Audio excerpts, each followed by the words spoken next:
Hi everyone. In this video, we will work on number 75 from section 5.2. Even though this is a definite integral, we knew the essential calculation will be on the indefinite integral. So we will focus on this one. The idea is to apply integration by parts formula, where we need to choose u and dv such that the udv equal to e to the x sine x dx. We will draw a table to choose u and dv. The beginning will be choosing u. We have two possibilities, e to the x sine x. This time I will try sine x. I will strongly suggest you to try e to the x to see that will work or not. And dv, this will become e to the x dx. Then we know the du becomes cosine x dx, and v is just the exponential function. All right. Now we can rewrite this one.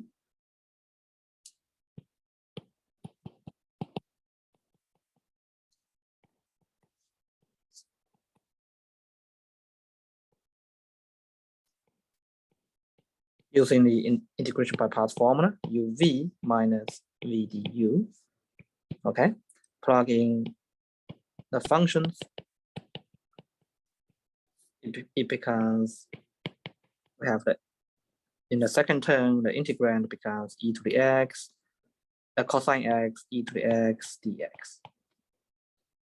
Notice that cosine x, e to the x, this integrand, if we compare this one with the original one, sounds like they are in a similar level. However, the difference, right? The different part will be sine and a cosine.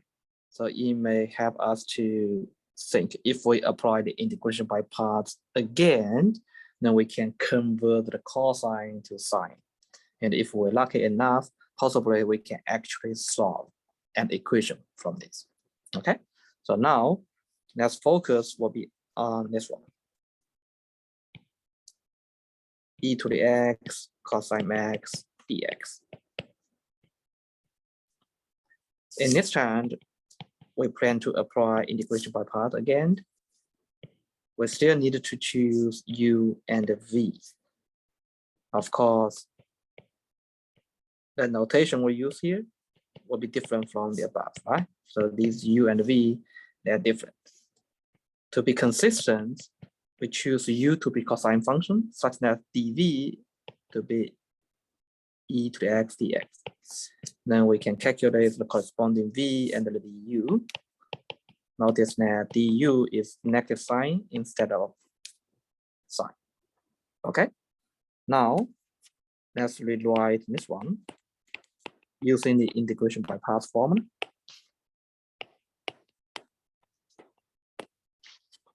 And then minus, so we will have the plus contribution, e to the x sine x dx. Okay, okay, right now let's just take a look at this one.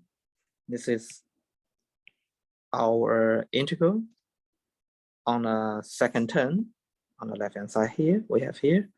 Now we successfully connect this term to the original indefinite integral e to the x sine x. If we combine all these, we will be able to obtain an equation like this.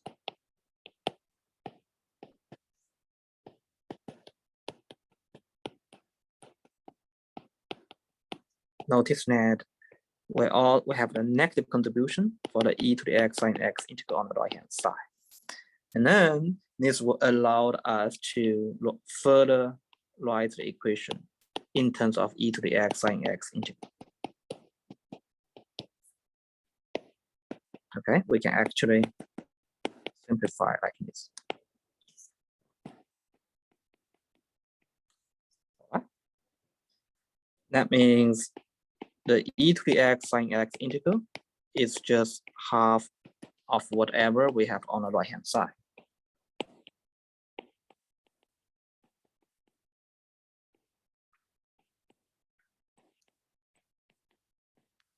Okay, now there's nothing wrong to put a constant there. Finally, for the dampness one,